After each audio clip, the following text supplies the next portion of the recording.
안녕하세요. 저번 시간에 이어서 오늘은 이제 그 노동 문제와 또 평화에 대해서 함께 우리가 공부를 해보겠습니다. 저번 시간에 함께 보셨던 이거 기억나시죠? 평화는 정의의 열매다 하고 우리의 어떤 노력이라든가 관심 이런 게 굉장히 그 평화를 열매 맺는다는 의미입니다. 요거 한번 보실까요? 교회의 길, 대화, 상생, 협력이라고 나와 있는 이렇게 써봤는데요. 그 간추린 사회교리 304항에서 노동 문제를 얘기하는데 파업을 할 수 있다고 얘기합니다. 근데 노사가 여러 가지 어떤 모든 방법을 다 동원했는데도 뭐 타결이 안 될 시에 파업을 할 수 있다라고 얘기는 하는데 덧붙여가지고 폭력을 수반하거나 근로 조건과 직접 관련되지 않는 목적 또는 공동선에 어긋나는 그러한 목적을 내걸었다면 그것은 용납할 수 없다. 여러분들 그 유명한 얘기 있잖아요. 목적이 수단을 정당화할 수 없다. 아무리 좋은 목적이지만 수단이 굉장히 막 옳지 못해요. 당연히 안 되는 거겠죠. 우리가 노사 문제라는 게 사실 굉장히 첨예합니다. 우리나라 노동조합 가입률이 몇 %인지 아세요? 한 10% 정도 됩니다. 10명 중 1명 정도가 노동조합에 가입되어 있고요. 근데 이게 뭐 외국과 굉장히 차이가 많이 납니다. 뭐 북유럽 이런 데는 거의 80%가 노동조합을 다 해요, 사실은. 근데 이제 우리나라에서는 이러한 노동조합에 대해서 조금 이렇게 부정적인 시각도 좀 있는 것 같습니다. 근데 문제는 뭐냐? 이러한 것 때문인 것이죠. 자, 우리가 평화를 배우기 위해서 이 자리에 있는데, 그리스도인이 이렇게 선택해야 될 방법이 있습니다. 바로 뭐냐? 대화, 상생, 협력, 덧붙이자면 비폭력. 예. 그러니까 뭐 사회 문제에 너무 무관심해서도 안 되지만 그 어떤 좋은 목적을 위해서 정말 온갖 나쁜 수단을 다 동원한다. 안 된다는 것이죠. 저도 제가 그 노동쟁의 현장에 가면요. 노사 양측을 잘 이렇게 중재하는 역할을 합니다. 한쪽 편 들어서 싸우게 하는 게 아니고 싸움을 부추기는 게 아니라 잘 대화하게, 잘 만나게. 저희는 그 브로커 역할을 이렇게 하는 거죠. 어차피 노사 문제가 당사자들의 문제인데 저는 제3자잖아요. 하지만 잘 좀 대화해 보세요. 조금씩만 양보해 보세요. 이런 식으로 해결하려고 합니다. 근데 어떤 분들은 제가 노동사무국 있다고 하면은 뭐 머리에 빨간 띠 두르고 맨날 다니는 거 아니냐. 아닙니다. 노동사무국은 그런 것이 아니라 대화하게, 서로 잘 살게, 서로 양보하게 만드는 것이고 그런 것은 우리가 평화를 만들어가는 굉장히 첫걸음이 아닐까 합니다. 자, 오늘은요. 저번 시간에 우리가 새로운 사태에 대해서 공부하신 거 다 기억나시죠? 네, 라틴 말로 뭐라고요? 레룸 노바룸. 맞습니다. 정말 기억력이 좋으시네요. 라틴 말은 그냥 스펠링 그대로 읽으면 돼요. 레룸 노바룸이라고 그래서 새로운 사태이고 국내에서는 노동 헌장으로 번역을 했다. 그리고 이것이 의미가 있는 것은 왜 의미가 있죠? 최초의 사회교리 문헌이다. 최초의.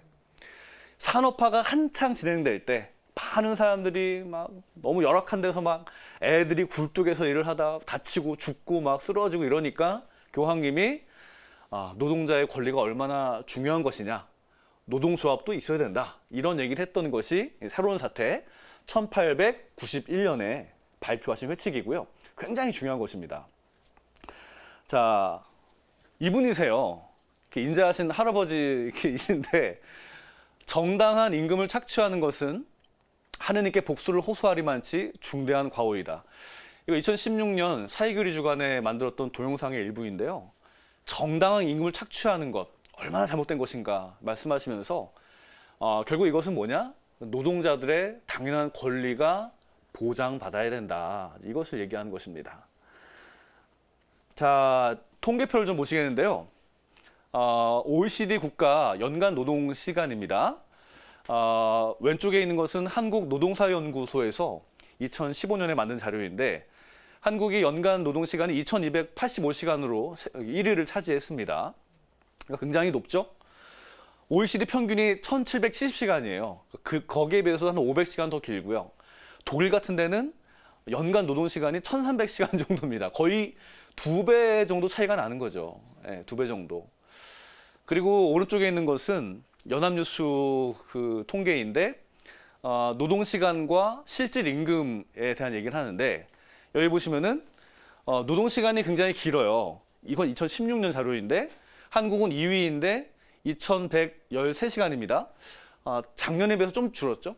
좀 줄었는데 문제는 여기에 나와 있는 게 뭐냐면은 실질 임금인데 한국은 임금 수준이 제일 낮다는 것입니다.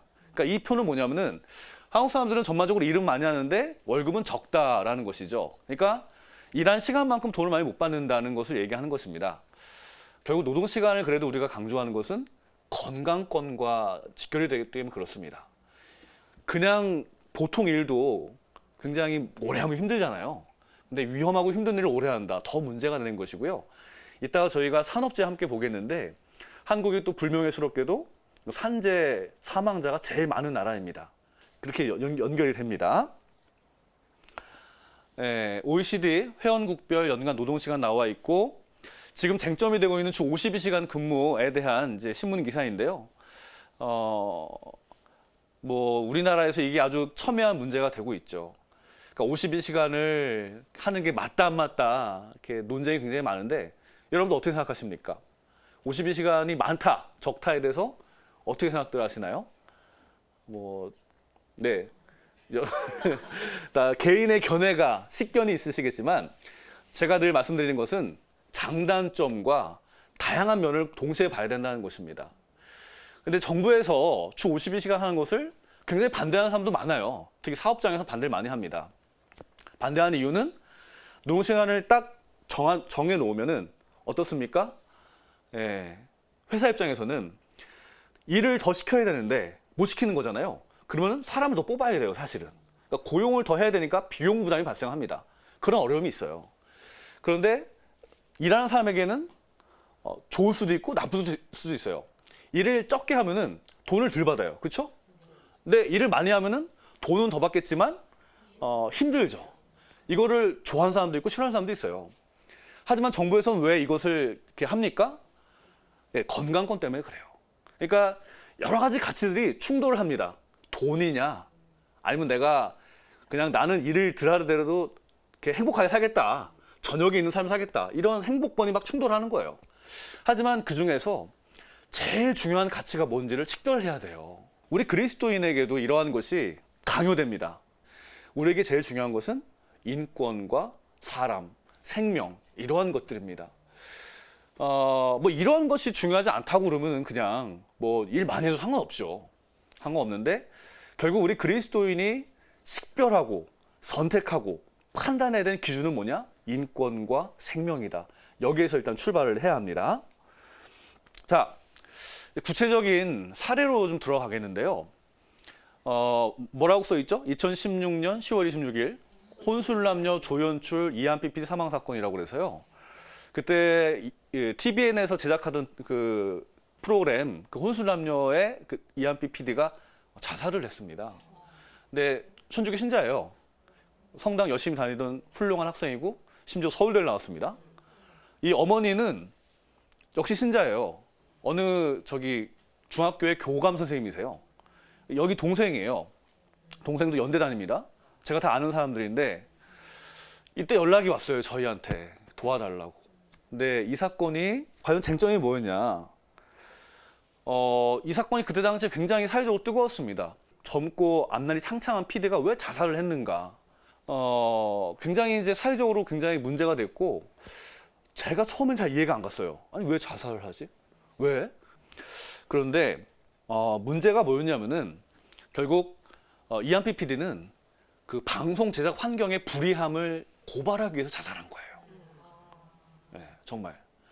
여러분들 작년에 2018년 8월 9일에 최혜선 의원께서 이제 방송 제작 환경을 이렇게 조사해서 거기서 과연 사람들이 얼마나 일을 하는가를 이렇게 조사를 했는데 SBS 어떤 프로그램에 대해서는 총 노동 시간이 거의 16시간, 하루에 19시간, 20시간, 18시간, 23시간, 24시간 중에 23시간 일을 하는 거예요. 이게 믿겨지십니까? 저도 아니 이게 어떻게 말이 돼? 근데 진짜 그렇대요.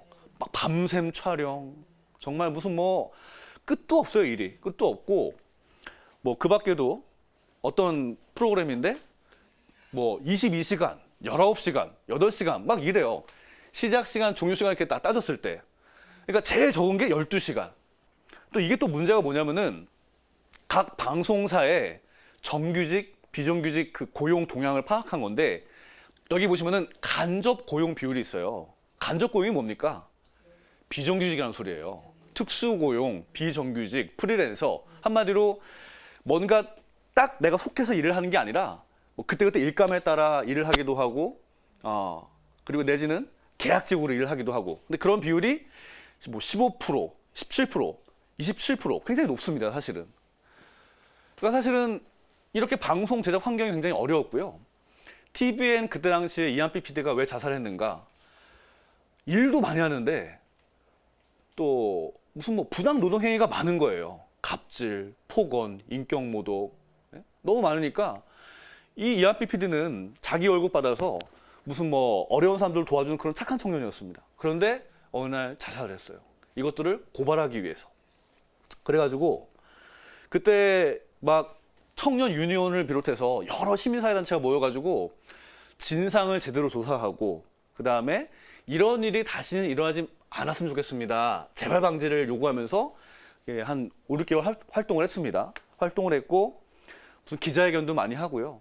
언론사에도 굉장히 글도 많이 쓰고 그랬어요. 그래가지고 결국 사측과 면담을 했어요. 결국 면담도 했고 나중에는 최종적으로 회사에서 이한비 PD를 잊지 않겠습니다라고 하면서 재발 방지와 그다음에 고인에 대한 명예회복 이런 것들 이렇게 약속하면서 마무리는 됐습니다. 지금 현재 이 아버님이신데 한빛 재단이라고 그래서 방송 제작 환경에서 고생하는 많은 사람들의 인권을 지키기 위한 활동을 하고 계세요. 그러나 그 죽은 그 우리 한빛 씨는 어떻게 합니까? 가족의 슬픔은 또 어떡하죠? 예, 결국 이러한 것이 이 어마어마하게 정말 말도 안 되는 이러한 근무 시간 때문에 그렇다. 예. 물론 그 방송 일이라는 게 정말 어렵더라고요. 그 만든다는 게 너무 고생도 많이 해야 되고 시간에 쫓기고 돈에 쫓기고 많은 것들이 정말 힘든 상황은 맞는데, 제가 아까도 말씀드렸지만 우리 그리스도인은 무엇을 선택해야 됩니까? 가장 중요한 가치가 무엇입니까? 인권과 생명이라는 것이죠. 이렇게 어마어마하게 일을 해서 정말 재미있는 드라마를 찍었어요. 시청자는 좋겠죠. 하지만 그 일하는 사람들이 만약에 죽거나 다친다. 이게 건강한 사회일까요? 그리고 그러한 것이 반복된다. 이러한 상황에서 평화가 있을까요? 제가 저번 시간에 이렇게 비정규직 말씀드렸잖아요. 그리고 노동시장 이중구조 또는 분절구조 말씀드렸는데, 결국 그게 문제가 뭐였습니까? 1차 시장과 2차 시장의 차이가 크다. 월급도 차이가 나고, 그 다음에 휴게실도 차이가 나고, 사원증도 다르고, 정규직은 정년이 보장되는데 비정규직은 정년도 없고, 여기는 그러한 표를 나타내는 겁니다. 정규직 임금을 100으로 볼 때 비정규직은 49 수준이다. 그러니까 절반 받는다는 소리예요. 그리고 남성보다 여성 비정규직이 많습니다. 우리나라는 아직도 말이죠, 여성분들이 피해를 많이 봐요. 차별받아요, 진짜 제가 봤을 때. 그리고 저학력자일수록 비정규직으로 많이 떠밀립니다. 네. 그 다음에 연령 19세 이하와 60세 이상. 물론 어린 사람들이 비정규직일 수 있는 건 이해가 가요. 아르바이트가 있으니까. 근데 60세 이상이 대부분 비정규직이다. 문제가 심각한 거죠. 그 다음에 근로 여건, 근속 시간도 짧고요. 월급도 작고 일은 더 많이 하고, 이런 것들 얘기하는 것입니다. 여러분들 그런 말 들어보셨나요? 동일 노동, 동일 임금. 무슨 말입니까? 똑같은 일을 하면은 돈을 똑같이 줘야 되는데, 결국 우리나라 비정규직 상황의 문제가 뭐냐면은 똑같은 일을 하는데 대우는 다르다는 거예요, 사실은. 여러분들 요새 그 학교에도 기간제 선생님 있는 거 아시죠? 네, 뭐 기간제 교사라고 하는데 비정규직이죠. 무슨 뭐 정규직 선생님이 뭐 출산, 뭐 육아 이럴 때 그 자리를 메꾸는 건데, 근데 요즘 말이죠, 학교에 있는 그 선생님들이 담임 선생님을 안 하시려고 그러는데요. 왜 그럴까요? 힘들어서. 정말 웬만하면 담임 안 한대요, 진짜. 근데 문제는 그 담임 선생님을 기간제 교사에게 맡긴답니다. 이건 학교에 있는 선생님들 얘기예요. 그러니까 외국 같은 경우는 그 사람이 비정규직이다. 그럼 돈을 더 주고 더 보호를 해줘요. 근데 우리는 일은 더 힘들게 시키고 대우가 더 안 좋은 겁니다. 이게 문제라는 거예요, 사실은. 그럼 누가 좋아하겠어요, 이런 것들을. 두 번째로 보실 거는 이 김용균 사망 사건인데요. 이거 작년에 기억나시나요? 그 태안 화력발전소에서 우리 청년 김용균 씨가 비명 행사를 했습니다. 아주 그것도 너무나 안타깝고 아주 그냥 참혹하게 사망을 했어요. 자, 작년에 그래가지고 정말 커다란 사회적 이슈가 됐습니다. 죽음의 외주화라고 그래서 그 수도의 남자 장상 연합회와 뭐 서울 노동사목위원회가 해가지고 광화문 그 세월호 광장에서 미사를 했어요. 미사를 왜 했느냐? 정말 이러한 것이 다시금 일어나면 안 되겠다. 왜 젊은 사람들이 일을 하다가 저렇게 죽어야 되느냐를 호소하면서 우리 그런 세상은 안 됩니다라는 것을 이야기하기 위해서 미사를 했습니다. 수많은 분들이 와서 미사 함께 했어요. 수녀님들, 신부님들 와서 미사하는데 이건 뭐냐면은 그 김용균 씨의 유품이에요. 뭐 봤더니 그 가방 하나에 컵라면 몇 개와 그러니까 정말 가슴 아픈 사진이죠. 가슴 아픈 사진인데 이 김용균 씨 같은 경우 왜 문제가 됐냐면은 사실은 여러분들 하청이란 말 들어보셨죠? 예, 그러니까 어떤 특정 기업이 어떤 특정한 일을 맡기는 겁니다. 맡기는 건데 근데 문제는 그 맡기는 일이 좀 어렵고 힘든 일을 맡기기도 해요. 위험한 일들. 근데 그 위험한 일을 맡은 그 회사에서 사망자가 더 많이 나와요. 그리고 그 하청업체일수록 회사가 작고 영세하다 보니까 비정규직이 많습니다.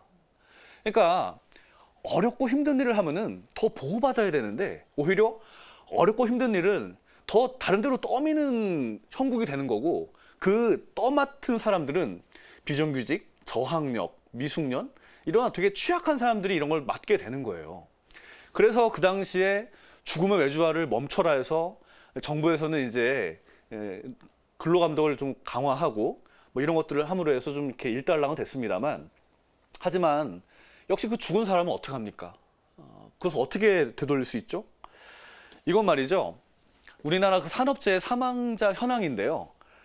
우리나라가 한 해 동안 몇 명이나 죽을까요? 여기 나와 있지만 대개 1000명 정도 돌아가십니다. 1000명. 그러니까 뭐 무슨 뭐 건설 현장에서 떨어져 죽기도 하고 감전을 당하기도 하고 뭐 별의별 일이 많은데 사망자 수가 2017년에는 964명이었어요. 그리고 작년에는 971명이었습니다.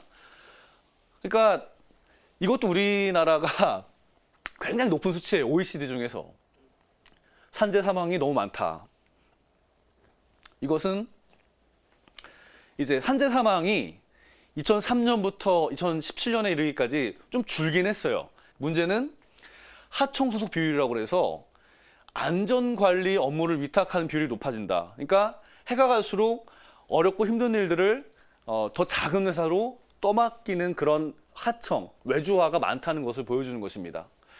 근데 아까도 말씀드렸지만 하청을 맡은 회사가 되게 작은 회사이고 원청에 큰 목소리를 낼 수 있을까요? 못해요. 우리 이제 일 안 맡겨. 그럼 끝입니다. 계약 해지예요.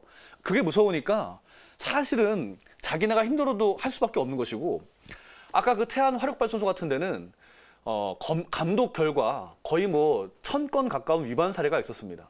그러니까 사실은 그러한 것은 굉장히 그 안전 관리만 잘하고 그리고 그 하청에 있는 사람들이 수없이 얘기했어요.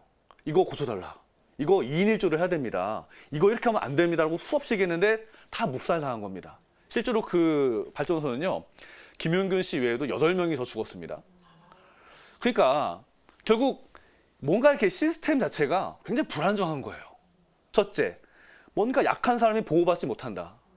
둘째, 정부의 역할도 굉장히 미비하다. 왜 근로감독을 안 합니까? 왜 위험한 걸 내버려 둡니까? 그러니까 이러한 상황에서 과연 평화가 어디 있겠는가? 제가 실제로 김용균 그 씨의 어머니도 만나봤습니다. 뭐라 드릴 말씀이 없습니다. 그 아들이 24살인데 죽었어요. 정말 꿈 많은 그 청년이 일하다가 그럼 그 어머니에게 어떠한 평화를 드려야 하죠? 그냥 가서 기도해 드리면 될까요? 기도해 줘야죠. 하지만 본질적인 것들을 개선하지 않으면은 아무것도 해결될 건 없다는 것이고, 또 다른 김용균, 또 다른 이한비 PD가 나올 겁니다. 그러니까 이런 상황에서 과연 우리는 어떻게 평화를 지켜야 하는가? 우리 간추린 사회교리 함께 볼 수 있는데요. 노동자의 권리에 대해서 얘기를 하는데 한번 보겠습니다. 노동자의 권리는 다른 모든 권리와 마찬가지로 인간 본성과 탁월한 인간 존엄에 바탕을 둔다. 여러분들 창세기에서 우리를 인간을 어떻게 표현합니까? 하느님의 모상이라고 얘기를 하고 영적인 존재라고 얘기를 하잖아요. 그리고 나도 귀하지만 너도 귀하고 우리가 다 귀하다 이런 얘기 하지 않습니까? 그러니까 사실 참으로 많은 가치와 쟁점들이 있어요. 우리가 살아가는 이 세상에는. 그런데 그 모든 것을 판단하는 가장 중요한 근거가 뭐냐? 바로 이것입니다. 인간은 존엄하다. 노동에 대한 문제도 별다른 얘기를 하는 것이 아닙니다. 결국 인간은 소중하고 일도 중요하지만 인간이 더 중요하고, 인간의 노동은 상업화될 수 없고, 상업화될 때 결국 인간 소외와 비인간화가 발생한다. 그러한 얘기를 하는 겁니다. 정당한 임금에 대한 권리, 휴식의 권리, 노동자들의 신체적 건강이나 정신적 건강에 손상을 끼치지 않는 노동 환경과 작업 과정에 대한 권리, 자신의 양심과 존엄성이 모독을 받지 않고 일터에서 자신의 인격을 보호받을 수 있는 권리, 굉장히 자세하게 얘기를 하죠. 더 있습니다. 실직 노동자들과 그 가족의 생계에 필요한 적절한 보조금에 대한 권리, 연금에 대한 권리와 노후 질병, 직업 관련 사고에 대비한 보험에 대한 권리, 출산과 관련된 사회보장에 대한 권리, 집회 결사의 권리 등이 있다라고 이 간추린 사회교에서 얘기를 합니다. 그러니까 어떤 분들은 아니 왜 우리가 이러한 거에 관심을 가져야 되느냐? 우리는 기도만 하면 되지 라고 하지만 그것은 굉장히 적절한 얘기가 아닙니다. 우리 교리에서 얘기하듯이 이러한 권리가 있으니 이러한 권리를 위해서 노력하십시오라고 하는 것이 우리 가톨릭 교회의 가르침입니다. 예. 평화라는 것은 그렇게 할 때 얻어지는 것입니다. 그렇게 하지 않으면 얻어지지 않습니다. 자, 여기 보시면 제가 생태적 회심이라는 얘기를 썼는데요. 이 얘기가 그 찬미받으소서라는 그 프란치스코 교황님 그 회칙에 나오는 이야기입니다. 우리 지구 공동의 집이 어때요? 뭐 환경오염, 무슨 뭐 기후변화 등으로 해서 굉장히 어려움이 많잖아요. 그러니까 뭐 지금 그 사람들이 이렇게 필요로 하는 그런 어떤 것들을 얻기 위해서는 지금 지구가 하나 더 있어야 된대요. 그만큼 지금 지구가 많이 파괴되고 환경도 오염되고 고갈돼 있다는 얘기를 하는데, 교황님께서 그런 생태적 회심을 해야만이 우리가 살 수 있다 이런 얘기를 하십니다. 근데 이제 이 얘기를 갖다가 제주교구장님이신 강울주님도 작년 농민주일 담화 때 하셨는데 어떤 얘기를 하셨냐면은, 우리가 해야 하는 회심은 회심은 단순히 정신적이고 내 죄를 뉘우치는 그러한 수준이 아니라 바로 이러한 생태적 회심이어야 된다라고 말씀을 하세요. 그러니까 환경에 대한 더 깊은 이해, 그리고 모든 것을 우리가 좀 돌봐야 된다는 그런 책임감, 그리고 함께 잘 살아야 된다는 그러한 공동체 의식, 이런 모든 걸 가져야 한다고 말씀을 하시면서 이 생태적 회심을 언급을 하십니다. 노동 문제에 대해서도 우리 모두의 좀 전반적인 인식 변화가 필요해요. 중요하니까 한번 같이 읽어보실까요? 인간 중심, 녹색 성장, 사회적 우정, 상생과 화합, 사회적 자본, 사회적 가치. 자, 인간 중심이라는 것은 결국 뭐냐? 그 안에 건강과 생명입니다, 사실은. 그러니까 제가 저번 시간에 말씀드렸는데 너무 한국은 노동 문제가 상업화되어 있어요. 너무 노동 문제가 인간 중심이 아니라 자본 중심으로 되어 있습니다. 한국은 말이죠, 돈만 있으면은 정말 새벽 12시에도 치킨을 배달시켜 먹을 수도 있고 얼마나 편해요? 핸드폰 이거 이렇게 해가지고 예. 얼마나 편합니까? 하지만 우리가 한 번이라도 그런 생각 하나요? 배달하신 분은 얼마나 고생을 하실까? 자, 중요한 거는 그만큼 내가 내 노동을 내가 권리를 생각하지만 그 상대방을 배려하는가? 사실 여기서 말하는 인간 중심은 단순한 그러한 인간 중심이 아니라 타인을 좀 배려하는 그러한 것입니다. 사실은. 예. 그러니까 우리 그리스도인에게는 또 중요한 가치이죠. 녹색 성장. 현대 사회의 최고의 미덕과 재미 중에 하나가 뭐죠? 소비입니다. 쇼핑들 안 좋아하시나요? 네. 좋아하시죠? 근데 아시겠지만 뭐 플라스틱 대표적인데 너무 많아서 지금 지구가 몸살 앓고 있죠. 다시 말해서 뭔가 많이 만들고 팔고 이러한 것이 중요한 게 아니라 이제는 덜 만들고 절약하고 자연과 함께 살아가는 그러한 인식이 중요하다는 것입니다. 녹색 성장이라고 하는데 바로 노동 문제도 마찬가지예요. 내가 실천할 수 있는 게 뭐가 있을까? 사실 대표적인 것입니다. 정말 많이 쓰고 많이 소비한 그런 것이 아니라 절약하고 아껴 쓰고 뭔가 이렇게 환경과 사회를 함께 생각하는 것. 여기에 사회적 우정, 자본, 가치라고 나와 있는데 사실은 뭐 기업의 사회적 활동이라는 말 들어보셨나요? 기업이 돈을 많이 벌면은 그 다음에 뭘 하죠? 이렇게 어려운데 돕기도 하고 기부도 하고 이런 것들을 갖다가 사회적 활동이라고 하는데 뭐 좋은 것들입니다. 그렇게 해야 하고요. 사회적 자본과 가치는 그러한 차원입니다. 그러니까 뭐 대기업에서 어떤 뭐 특정한 어떤 시설을 이렇게 조성을 해서 사회에 기부한다 이런 식. 그러니까 어떤 이윤 중심, 경제적 이익 이런 것만이 아니라 사회를 위해서 뭔가 해야 한다는 그러한 방향성을 가져야 된다는 것이죠. 사회적 우정은 뭐냐? 다시 말해서 이제 루카복음의 착한 사마리안 이야기 아시죠? 그러니까 사실 그 얘기가 주는 교훈이 뭐예요? 너도 가서 그렇게 하여라. 그러니까 그 사람에게 필요한 이웃이 되어주어라 이런 얘기 있지 않습니까?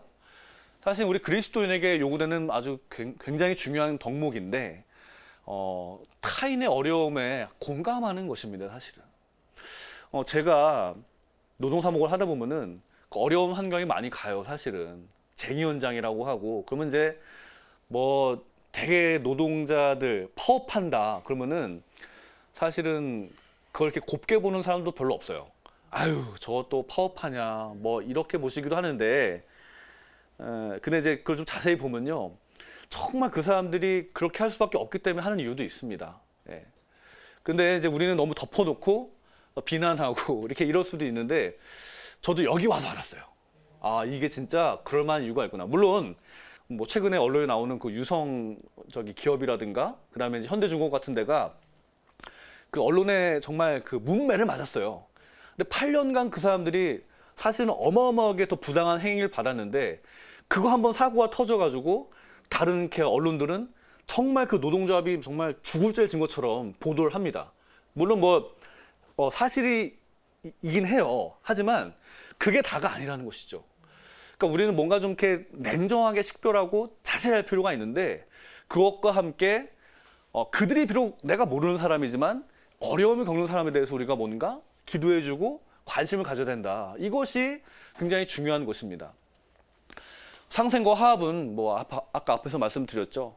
그리스도인의 길은 뭐 정말 목적이 수단을 정당할 수 없는 것처럼 대화, 양보, 배려, 비폭력 이러한 방법으로 해야 된다는 것입니다.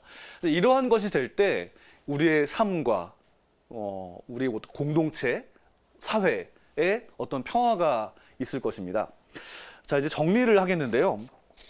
저번 시간과 이번 시간에 걸쳐서 저희가 평화라는 주제를 노동 문제와 함께 살펴봤습니다.